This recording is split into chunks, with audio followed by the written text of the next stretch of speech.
Hello students, this is Mitu. Learning phase in physics में आपका स्वागत करती है। Today we are going to start a very important topic that is electric field on axial line of an electric dipole. Friends, if you like my video, if you understand what I taught you, then please like my video, share and subscribe my channel. Thank you. So let's start our new topic, that is electric field on axial line of electric dipole. तो सबसे पहले तो we should know what is electric dipole. What is electric dipole? तो dipole क्या होता है? If two equal but opposite charges separated by some distance. तो two equal charges means Q Q, both are equal. ये भी Q है, ये भी क्यू है. तो two equal charges but opposite in nature. Opposite in nature means दो तरह की नेचर होती है हमारी चार्ज की, एक प्लस और एक minus. It means one charge should be plus and the other charge should be minus. And two equal and opposite charges, तो these are two equal and opposite charges, they are separated by some distance. तो इन दोनों के बीच में कोई distance है, तो then this system is known as dipole. And तो for convenient we take the distance that is 2a और 2l. हम दोनों के बीच का डिस्टेंस ले लेते हैं सिर्फ अपनी जो कैलकुलेशंस है उसको सिंप्लीफाई करने के लिए. अदरवाइज और कोई रीज़न नहीं है 2 का फैक्टर लगाने का. तो ये जो इन दोनों के बीच में डिस्टेंस है 2a, इसको हम क्या कहते हैं? Dipole length. इसको हम बोलते हैं डाइपोल लेंथ. तो ये हमारे पास है डाइपोल. तो हम इस इलेक्ट्रिक डाइपोल की वजह से हमने क्या निकालनी है? Electric field. कहाँ पे? एक्सियल लाइन पे. तो उससे भी पहले मैं बताऊंगी इलेक्ट्रिक डाइपोल मूवमेंट क्या होता है. Electric dipole movement that is product of either charge because the two charges are equal, just the nature is different. तो product of either charge multiply by dipole length. तो ये electric dipole movement होता है, dipole length. तो either charge means दोनों में से कोई एक चार्ज लेना, उसका मैग्नीट्यूड. हमने प्लस माइनस साइन नहीं लेने हैं साथ में, हमने मैग्नीट्यूड लेना होता है. तो यहाँ पे आप मैग्नीट्यूड लिख सकते हो, magnitude of product of either charge. तो हमने दोनों में से कोई एक चार्ज लेना, बिकॉज दोनों चार्जेस जो है इक्वल है. तो हमने क्यू ले लेना. इनटू डाइपोल लेंथ हमने कितनी ली है? 2a. आप 2l भी ले सकते हो क्योंकि कई बुक्स 2a लिखती हैं, कई बुक्स में 2l लिखा जाता है. तो ये हमारे पास आ गया डाइपोल मूवमेंट, जिसको हम p से लिखते हैं and it is a vector quantity. And what is the direction of dipole movement? The direction of dipole movement is from negative charge to positive charge. तो this is the direction of dipole movement. तो ये topic कराने से पहले मैंने ये छोटी छोटी बातें आपको बता दी हैं. अब हम अपने मेन टॉपिक पे आ जाते हैं, that is electric field on axial line. तो we should take an axial line means X axis. So हमने ये कोई एक्स एक्सिस है, ये हमने ले ली है. तो हमने इसके ऊपर सबसे पहले क्या कंसीडर करना है? Electric dipole. तो हमने एक डाइपोल लेना है. तो डाइपोल के लिए यहाँ मैंने माइनस क्यू चार्ज ले लिया और यहाँ पे मैंने प्लस क्यू चार्ज ले लिया. This is A, this is B. तो ये ए बी हमारे पास डाइपोल है और इन दोनों के बीच का डिस्टेंस कितना लेना है? 2a. हमेशा डाइपोल के बीच का डिस्टेंस 2a लेना है या 2l लेना है, वो मैंने आपको बता दिया. सिर्फ कैलकुलेशन को सिंप्लीफाई करने के लिए लेते हैं. और let o is the centre of this dipole. If o is the centre, it means the distance from minus q to o and plus q to o is same. तो अगर ये पूरा डिस्टेंस दोनों के बीच में 2a है, तो o to a कितना डिस्टेंस आ जाएगा? a. और o टू b डिस्टेंस कितना आ जाएगा? a. ठीक है. अब हमने इस डाइपोल की वजह से एक्सियल लाइन मीन्स इसी एक्स एक्सिस के ऊपर हमने किसी भी पॉइंट पे इलेक्ट्रिक फील्ड निकालना है. तो मैंने पहले ही बताया था कि इलेक्ट्रिक फील्ड निकालने के लिए किसी भी पॉइंट पे हमने एक ऑब्जर्वेशन पॉइंट लेना है P, और वहां पे हमने क्या कंसीडर करना? A positive test charge. हमेशा हमने पॉजिटिव टेस्ट चार्ज यहाँ पे कंसीडर करना होता है. और लेट कर लो ये जो पॉइंट P है, ये हमेशा हम कितने डिस्टेंस से लेते हैं? r डिस्टेंस पे लेते हैं फ्रॉम सेंटर O. हमने हमेशा ऑब्जर्वेशन पॉइंट का जो डिस्टेंस है r ही कंसीडर करते हैं.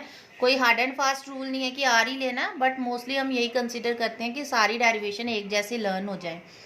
ठीक है. अब क्योंकि ये जो P पॉइंट है यहाँ पे पॉजिटिव टेस्ट चार्ज लिया हमने, तो ये भी हमारा पॉजिटिव चार्ज है, ये भी हमारा पॉजिटिव चार्ज है. तो positive positive repel each other. It means अब ये टेस्ट चार्ज है तो इसके ऊपर फोर्स लगेगी, ये इसके ऊपर फोर्स नहीं लगाएगा क्योंकि this is very small charge. तो this positive plus Q charge will repel this charge. तो when this charge repel this test charge, तो direction of electric field is towards the positive x axis. तो let कर लो this is E B, क्योंकि ये B point पे है तो हम इसको ई बी कंसिडर कर लेते हैं. तो this is the direction of E B. समझ में आ गया क्यों हमने इस डायरेक्शन में लिया है? क्योंकि ये जो प्लस क्यू चार्ज है वो यहाँ पे जो हमने यूनिट पॉजिटिव चार्ज लिया हुआ है वो पॉजिटिव को रिपेल करेगा in the direction positive x axis. Similarly this negative q will attract this positive test charge. तो ये इसको अपनी तरफ अट्रैक्ट करेगा, अपनी तरफ खींचेगा. तो जब ये इसको इस तरफ खींचेगा तो इस डायरेक्शन में हमारी फोर्स लगेगी और इसी डायरेक्शन में हमारी इलेक्ट्रिक फील्ड आ जाएगी, दैट इज ई ए. तो this is the direction of E A, this is the direction of E B. ठीक है, अब हमने ई ए निकालना है, ई बी निकालना है, उसके बाद नेट इलेक्ट्रिक फील्ड निकालना है, तो हमारा रिजल्ट आ जाएगा. क्लियर? तो सबसे पहले हमने निकालना है electric field due to plus Q charge. तो वो हमने कितना लिया? E B. तो E B is equal to K लिख लो 1/4 एप्सिलॉन नॉट लिखो, योर विश. के कितना चार्ज है? Q upon the distance between these two. इस चार्ज, सोर्स चार्ज और टेस्ट चार्ज के बीच का जो डिस्टेंस होगा ये वाला, ये हमने लेना नीचे. अब ये कितना डिस्टेंस होगा? अब ये तो हमें पता नहीं है, हमें ओपी पता है, हमें ओबी पता है, तो हम बीपी निकाल सकते हैं. तो अगर हम इतने में से इतना डिस्टेंस माइनस कर दें तो ये आ जाएगा हमारे पास. तो हमने ये ओपी में से ओबी को माइनस कर देना. तो ओपी हमारे पास कितना है? आर. और ओबी हमारे पास कितना है? ए. तो हमने आर माइनस ए, तो ये हमारे पास आ गया आर माइनस ए क्या होता है? Whole square. And what is the direction of this E B? It is along positive x axis, positive x axis. तो इसको हम कैसे लिखेंगे? E B is equal to के क्यू अपॉन आर माइनस ए whole square. Positive x axis को हम x axis को आई cap से लिखते हैं, तो हमने प्लस आई कैप लिख लिया. आप ज़रूरी नहीं है आप इसको ऐसे करो, आप इसको अगर वेक्टर नहीं लेना चाहते आप वेक्टर मत लो, डायरेक्शन मत लो, आप सिंपल मैग्नीट्यूड में लिखते जाओ. मैग्नीट्यूड में जब आप ये वाला लिखोगे तो प्लस क्यू चार्ज आएगा, जब दूसरे ये वाला चार्ज लिखोगे तो माइनस क्यू आ जाएगा. तो नेट माइनस कर देना, तो तब भी हो जाएगा. आपने सिर्फ ये ध्यान रखना, अगर आप यहाँ पे वेक्टर डाल रहे हो तो उसकी डायरेक्शन ज़रूर लिखनी है साथ में. अगर आप वेक्टर नहीं डाल रहे हो, डायरेक्शन मत ले लो, आप simple plus Q minus Q लो तो भी रिजल्ट आ जाएगा. ठीक है, तो ये हमारे पास इक्वेशन नंबर 1 आ गई. ऐसे ही हमने निकालना है electric field due to minus q charge. अब माइनस क्यू चार्ज पे हमने इलेक्ट्रिक फील्ड ई ए लिया. मैं वेक्टर ले रही हूँ, आप नहीं लेना चाहते तो मत लो. E A vector is equal to के Q upon, now what is the distance? A to P. अब ए टू पी डिस्टेंस हमें नहीं पता, हमें निकालना पड़ेगा. तो हमारे पास क्या डिस्टेंस है? हमारे पास ओ पी है, हमारे पास ओ ए है, ये भी है और यहाँ से यहाँ भी है. जब यहाँ से यहाँ प्लस यहाँ से यहाँ तक का डिस्टेंस हम ऐड कर देंगे तो हमारे पास टोटल डिस्टेंस आ जाएगा. तो ये हमारे पास कितना है? ए. और यहाँ से यहाँ तक कितना है? आर. तो ये हमारे पास जो ए पी डिस्टेंस है, दिस ए पी, ये हमारे पास आ जाएगा आर प्लस ए. तो यहाँ पे हमने लिख देना r plus A whole square. What is the direction? Direction is along negative x axis. हमारी ये जो है नेगेटिव एक्स एक्सिस की तरफ डायरेक्शन है, तो इसको हमने नेगेटिव एक्स एक्सिस ले लेना है. तो अब हमारे पास क्या आ गया? E A vector is equal to के Q upon are plus A whole square. Negative x axis को हम माइनस आई कैप से लिख देंगे. तो this is equation number 2. Now what is the net electric field? तो दोनों को हम ऐड कर दें. E vector is equal to E A plus E B. देखो जब हमने वेक्टर लेना है तो हम इसको ऐड कर देंगे, जब हम वेक्टर नहीं लेते हैं तो हमने सिंपली इसको सब्ट्रैक्ट करना होता है. तो वो आपकी विषय, आपने कैसे करना है. तो E vector is equal to A की वैल्यू है हमारे पास K Q upon are plus A whole square minus I cap plus E B है K Q upon are plus A sorry R minus A whole square plus I cap. ये हमारे पास है। अब देखो इसको कैसे करेंगे, जो कॉमन निकलता है उसको हम कॉमन निकाल देंगे। के क्यू दोनों में कॉमन है, हमने कॉमन निकाल दिया। आई दोनों में कॉमन है, आई कॉमन निकाल दिया बस, और कुछ कॉमन नहीं निकलेगा। अब ये प्लस वाला है तो इसको हम पहले लिख लेंगे। तो हमारे पास अंदर क्या रह गया, आर माइनस ए का होल स्क्वायर। इधर क्या था, -1/1 प्लस आर प्लस ए होल स्क्वायर। अब सिर्फ सिंपल कैलकुलेशंस हैं, के क्यू आई कैप। अब इसका हमने एलसीएम लेना है, तो R minus A R plus A, तो इसका एलसीएम क्या आ जाएगा, आर माइनस ए होल स्क्वायर आर प्लस ए होल स्क्वायर। ये इसका एलसीएम आ गया।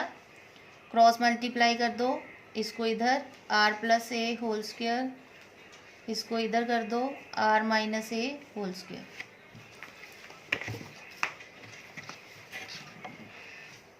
ई वेक्टर इज इक्वल टू के क्यू आई। ये नीचे देखो, अगर a minus b a plus b तो क्या बनता है, a square minus b square.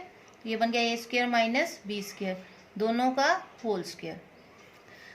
अब इसका स्क्वायर खोलेंगे तो a plus b whole square, A square plus B square plus 2ab minus इसका खोलो A square plus B square minus 2ab is equal to के Q I R square minus A square whole square, R square plus A square plus 2ar, ये minus bracket खोलो, minus R square minus A square plus 2ra, R square A square cancel, तो is equal to के Q I 2ar plus 2ar that is 4ar upon R square minus A square whole square. अब यहाँ पे देखो क्या important step है, यहाँ पे हमने इसको डाइपोल बनाना है, डाइपोल मूवमेंट। तो डाइपोल मूवमेंट आपको मैंने बताया p vector is equal to Q two a vector, ये बनाना हमने। तो E vector is equal to के क्यू चाहिए, क्यू लिख दिया, 2a चाहिए, यहाँ पे 4a है तो यहाँ पे हम इसके साथ 2a लिख देते हैं। वेक्टर बनाना तो डायरेक्शन साथ में लिख देते हैं। तो ये पूरा बन गया हमारे पास ई वेक्टर। अब यहाँ से 2a चला गया तो कितना रह गया पीछे, 2r upon R square minus A square whole square. अब E vector is equal to Q two A I cap, ये पूरा वेक्टर बन जाएगा क्या, P vector 2r upon R square minus A square whole square. तो this is the electric field due to a dipole on the axial line. And there is a special case that if dipole is very short, if dipole length is very short, तो अगर dipole की length बहुत छोटी है it means A is very very less than r. अगर हमारी ये जो डाइपोल हमने लिया है इसकी जो लेंथ है बहुत स्मॉल है तो ये आर हमारा ग्रेटर हो जाएगा। It means A is very very less than R, in that case A square can be neglected. A square को हम निगलेक्ट कर देंगे तो E vector is equal to K P vector 2r upon R square का square. तो 1r से 1r cancel, तो it is E vector is equal to K 2p vector upon R cube. So this is the electric field due to a dipole. Thank you.